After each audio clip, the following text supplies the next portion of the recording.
Madam President, Your Honors, by way of an opening statement, we convey the views and concerns of the 497 victims authorized to participate in these proceedings. At the outset, Your Honors, we communicate the very deep disappointment of the victims at the decision allowing Rodrigo Duterte not to be present in this stage of confirmation of charges. The sight of Mr. Duterte being read and being confronted with the grave and horrible charges against him would have constituted a vital component of justice for the victims. This case symbolically represents the last boat that the victims can board to go on a journey in search of justice for their loved ones who were brutally killed upon the orders of Mr. Duterte. If this chamber prevents the boat from sailing by not confirming the charges, the victims will forever be moored in an island where the nights are filled with the screams and cries of their massacred loved ones. There is absolutely no other recourse for the victims. No less than former Philippine Justice Secretary Crispin Remulla admitted just a few months ago that the door to domestic justice is permanently closed for victims of the Duterte extrajudicial killings. Remulla declared, and we quote, "It is difficult to prove the case here and build up the case because those who need to speak are involved in the crime. There's nothing, not even a police report. You don't have a scene of the crime, you don't have ballistics, you don't have DNA." Remulla further declared, and I quote, "Everything that could be erased was erased so that the cases would not push through. That is why this has reached the ICC." Under the Philippine justice system, Your Honors, no criminal case can reach the courts unless they are initiated and filed by the Department of Justice or the Office of the Ombudsman. From Justice Secretary, Remulla has been appointed as Ombudsman. So the two gatekeepers of justice are successively occupied by a ranking official who has declared that there is absolutely no hope for domestic justice for the victims. If the charges are not confirmed in this case, one of the gravest concerns of the victims is that Mr. Duterte will return to the Philippines as a conquering hero. He will resume preaching his gospel of impunity. In fact, if Mr. Duterte could threaten to slap the judges of this, imagine the kind of terror-filled threats and the violent actions that can easily be used against the victims if the suspect walks free from this court. If the charges are not confirmed, it is a very serious concern of the victims that Mr. Duterte will be portrayed in history by his multitude of followers as the leader who vanquished the ICC and who cleansed his country of 30,000 rapists, murderers, and dangerous criminals, which were the scornful words he sweepingly used against all those who were killed in his murderous spree. Your Honors, Mr. Duterte has been in detention here in The Hague for almost a year now, but there has been no peace and rest for the victims. From the time their loved ones were killed and continuously up to this time, they lived in constant fear for their lives. The arrest and detention of Mr. Duterte has not stopped impunity in the Philippines.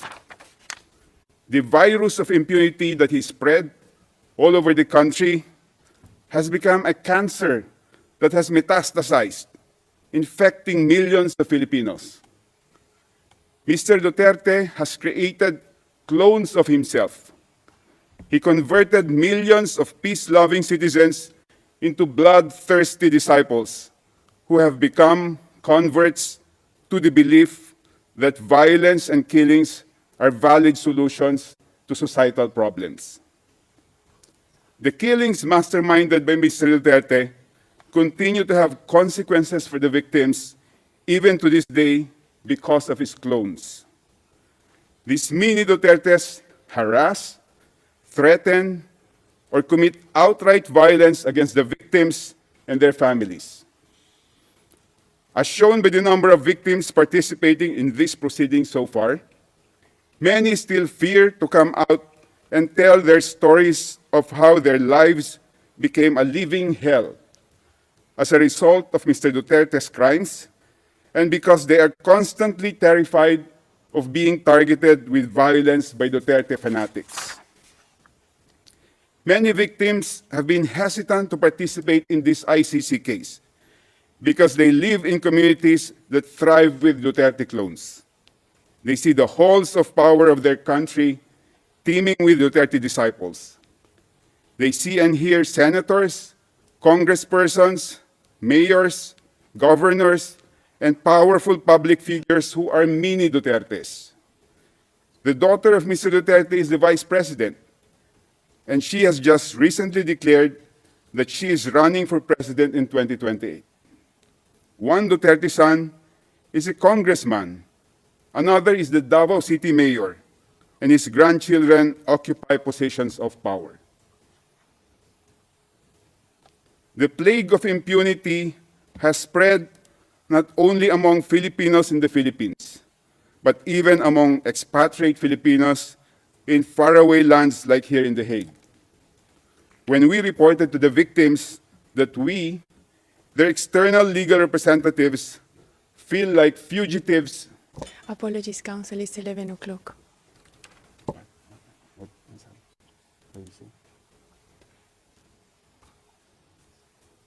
When we reported to the victims that we, their external legal representatives, feel like fugitives who avoid our own countrymen here in The Hague. Thank you, Your Honors. I was in the process of explaining the spread of impunity in the Philippines, and I will resume, Your Honor. The plague of impunity has spread not only among Filipinos in the Philippines, but even among expatriate Filipinos in faraway lands like here in The Hague. When we reported to the victims that we, their external legal representatives, feel like fugitives who avoid our own countrymen here in The Hague because chances are they are Duterte clones, they express their utmost concern that if we, their lawyers, feel threatened by mini Dutertes in a foreign country, we should imagine the far more intense fear they live with every day in their communities teeming with mini Dutertes. The victims also wish to convey that if the judges of this honorable chamber can be subjected to online harassment by Duterte clones, we should imagine the level of vulnerability the victims are exposed to in their poor villages. Your Honors, there is only one solution to stop the impunity propagated by Mr. Duterte from continuing to bring harm and suffering to the victims. And that is for this honorable chamber to confirm the charges so that witnesses can testify and evidence can be presented on the horrible crimes committed by Mr. Duterte. The testimonies and evidence presented will inoculate these mini Dutertes from the virus of impunity that has infected them. When they will see and hear the utter cruelty, the sheer brutality, in other words, the brazen inhumanity of the crimes committed by Mr. Duterte, and the humanity of those whose lives were violently taken, it will rekindle the embers of humanity that still remain in their hearts. Many of these mini Dutertes or Duterte clones are actually victims of massive doses of fake news widely circulated online. They need to be vaccinated with the truth, and the truth vaccine can only come from the testimonies of victims and evidence presented in a trial before this court. Truth is the antidote to the virus of impunity, Your Honors. The victims dread a future where charges are not confirmed in this case. It will mean that the virus of impunity will continue to spread and infect many more. Victims fear that Duterte clones will become an even bigger group that can elect another apostle of impunity as the Philippines' next leader. If that happens, an even more serious condition of impunity can take place in the Philippines, possibly worse than the orgy of violence that happened from 2011 to 2019, and this time there will be no ICC to run to for assistance and help. The victims humbly beseech this honorable chamber to reaffirm the two crucial objectives of the ICC identified in the preamble of the Rome Statute. First, to prosecute and punish the most serious crimes that deeply shock the conscience of humanity. And second, to put an end to impunity and to contribute to the prevention of crimes of unimaginable atrocities. If this chamber confirms the charges, this court will achieve its first objective of prosecuting and, if convicted, punishing Mr. Duterte for the unspeakable crimes he is charged with. But achieving the first objective will not automatically make this court attain its second objective. Merely putting forward the evidence gathered and the theory of liability of the prosecution will not necessarily resolve the second objective. This court should allow victims to testify, and the record of the proceedings must reflect the harrowing experiences of those impacted by humanity. It is the brutality, in other words, the utter inhumanity of the crimes masterminded by Mr. Duterte, so that the people who adore and idolize him, the people who have become disciples of impunity, will see for themselves the inhumanity of the suspect. For this to happen, the charges should all be confirmed.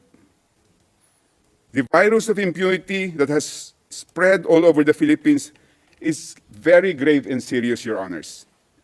Imagine a leader like Mr. Duterte, who proudly and publicly proclaimed his aspirations of following the footsteps of Adolf Hitler when he said, quote, "Hitler massacred 3 million Jews. Now there are 3 million drug addicts. I'd be happy to slaughter them," unquote. And yet, he is worshipped by a huge number of Filipinos. In so many countries, you will need to hide your adoration of Hitler. Mr. Duterte flaunted it, and his fanatics are unaffected by it. Mr. Duterte has pronounced so many other horrible declarations meant to promote and encourage impunity, as it will be detailed tomorrow by my colleagues. And yet, he is idolized by a multitude of Filipinos. The defense will claim that he was merely bombastic and acerbic when he made these statements. But if he were merely being pompous and flippant, the people who were killed should be alive and laughing today at his supposed pranks and stunts. Mr. Duterte did not only order the mass killing of people suspected of being drug personalities, Your Honors. He smeared them with accusations of being rapists, murderers, and dangerous criminals. Mr. Duterte imposed an inflexible condemnation that if you are a drug personality, you are automatically a dangerous criminal who has engaged in unimaginable atrocities. The families of those killed did not only suffer the loss of a loved one, their families were even disgraced with being associated with a rapist, murderer, or dangerous criminal. Even after their loved ones were murdered, many families were subjected to deplorable injustices. Instead of gunshot wounds as cause of death in their death certificates, families were shocked to see pneumonia, heart attack, stroke, sepsis, and other false causes of death that were instead written down. Other families were charged substantial amounts. Some the impoverished families could not afford. just to retrieve the bodies of their loved ones from the funeral parlor who were suspected by the families of being in cahoots with the police officers. Some family members were even arrested and imprisoned by police officers on false charges and for the purpose of preventing them from complaining. In one particular incident, Your Honors, a young man and his common-law wife were sleeping in their shanty when men in civilian clothes knocked down the door to their house. The men dragged the wife out of the room. The husband was already surrendering, and he even started to strip naked to show he had no drugs or firearm on his body. He said in the Filipino language, "Sir, malinis po ako, maghuhubad ako, sir." Translation in English, "Sir, I am clean. I will strip naked, sir." Still without mercy, the men shot and killed him. After killing the husband, they arrested the wife and accused her with falsified and non-bailable charges. When the deceased mother and cousin went to the police station to find out what happened to the young man, because they were not in the scene of the crime when it happened, the two were also summarily arrested and charged with fabricated crimes. If the Honorable Chamber confirms the charges in this case, the witnesses and evidence will show that those who were smeared by Mr. Duterte before they were killed, they were inside their houses, sleeping peacefully with their families, eating meals with their loved ones, playing with their children, or hugging their wives. Others were merely walking along the street, having snacks at a roadside eatery, or plying the road, earning a poor man's living. They were all doing ordinary, peaceful, and plain human activities. Confirming the charges will restore the dignity of those who were killed and the honor of their families. The prejudice suffered by the families of those killed did not begin and end with the killings of their loved ones. Each killing set off a chain reaction that is continuously churning out a daily crucible of harm, damage, and loss. By masterminding the mass murder of mere suspects, Mr. Duterte has brought irreparable and endless harm to the families. An overwhelming majority of those killed were the sole breadwinners of poor families. These families were dependent on each day's wage for their daily sustenance. They were hand-to-mouth families. With the death of their breadwinners, the widowed spouses, a majority of whom are women, have had to take on the roles of two parents. On top of taking care of their children and maintaining the household, the widowed spouses now have the additional burden of being breadwinners for their families. Families have been driven to even far more serious destitution, Your Honors. The damage to the children is immeasurable. Their development and upbringing have been permanently compromised. They have been walking through life with one missing parental limb. Losing a parent under very dire economic conditions and under the most violent circumstances results in wounds that will never heal and that will absolutely render them handicapped for life. And then there's the indescribable anguish of parents who lost a child. No parent is supposed to outlive a child. Parents suffer a lifetime of grief when a child dies ahead of them. And the lifetime grief is unimaginably worse when a child dies under the most inhuman circumstances. The crimes masterminded by Mr. Duterte did not only affect individuals but whole communities. Across the Philippines, numerous urban communities of the most impoverished villages were scarred by the violence and abuses wrought by a lawless anti-drug campaign that further worsened the misery and trauma of residents in marginalized communities.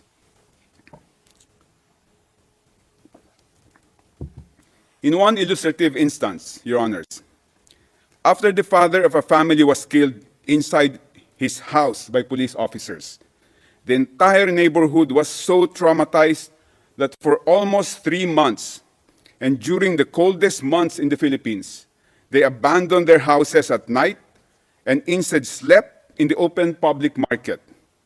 They did not feel secure inside their houses because there would be no witnesses if the police would just barge in and shoot at them.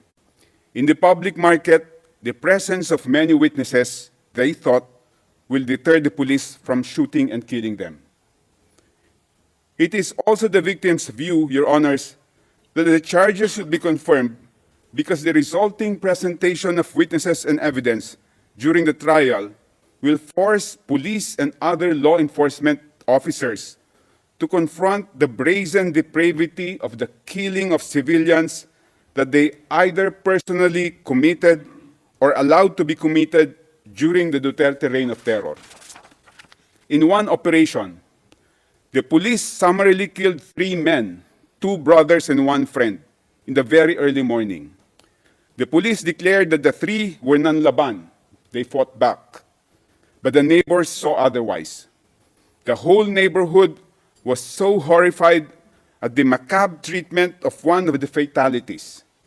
The bullet-ridden body of one of the 3 men was brought out from the 2nd floor window and dropped to the ground because the police could not bring the body out through the doorway. When the body hit the ground, the neighbors recoiled at hearing the body emit a cry. Aray. Translation in English, ouch. The man was still alive when his body was thrown to the ground, and the police just left him to bleed to death. The trial will hold a mirror to the police force and compel them to see how they were turned into executioners and assassins, and their organization transformed into a gigantic criminal organization or turned into a killing machine by Mr. Duterte.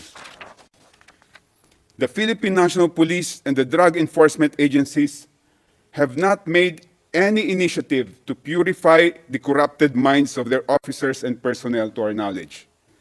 The trial in this case will be a tremendous teaching opportunity that can work to rectify the warped and depraved minds of Philippine security officers. The charges need to be confirmed, Your Honors, for the sake of the entire country, which has been desensitized or made numb by the massive incidents of impunity and the glorification of impunity promoted by Mr. Duterte. The whole Philippines needs to know the real story during those bloody years. There has been no opportunity for the entire country to really find out the whole truth of what happened.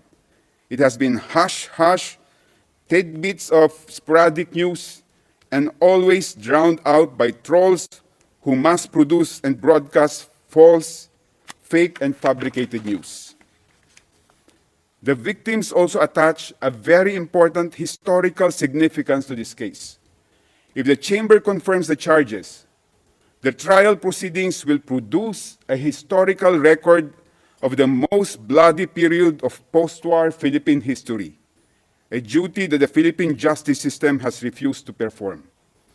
The historical account on the mass murder of so many Filipinos during the Duterte regime needs to be accessible to our future generations, just like the Nuremberg trials and the Tokyo trials, so that they will learn from it and not repeat the same mistake of selecting and glorifying leaders who preach and practice impunity. The prosecution has presented 78 instances of murder and attempted murder, clarifying that these incidents are only representatives of the extent of the crimes committed against thousands of civilians, Your Honors. The victims beseech the Honorable Chamber to remember that Mr. Duterte's bloody rule, both in Davao City and nationwide, resulted in as many as 30,000 victims of killings, more than 300,000 victims of arbitrary imprisonment, and unaccounted numbers of victims of torture, sexual assault, and other forms of crimes against humanity. For many families in the Philippines, the charges brought for confirmation in these proceedings represent only a fraction of the reality the victims have endured. The victims beseech the Honorable Chamber to remember the hundreds of thousands of victims are banking on vicarious justice from this case. Finally, Your Honors. Excuse me, counsel, you have 5 minutes left. Thank you. Finally, Your Honors, the victims wish to humbly underline that what is ultimately at stake in these proceedings is the supreme of all forms of human rights, the right to life. The right to life is the very foundation of every civilized society. The ancestors of every nation fought against invaders, colonizers, despotic monarchs, and fascist leaders in order to secure the right to life of their families, their communities, and the future generations. The heroes of every country sacrificed their lives to defend the right to life of their people. We as citizens of modern societies are inheritors and beneficiaries of the sacrifices of our ancestors who bequeathed to us the right to life. We owe it to them to defend the supreme legacy for our generation and for the generations to come. For the past few years, Your Honors, we have seen an increasing number of nation leaders who time-traveled from the Dark Ages and now swagger in modern times as if they own people's lives. These brutal and cruel leaders must be held to account for their brazen disregard of humankind's right to life. Our ancestors fought in the battlefield to secure a right to life. In these modern times, the battleground for the fight to protect our right to life is within the four walls of this honorable court. May the God of life, the God of humanity, guide the honorable members of this chamber. Thank you, Your Honors.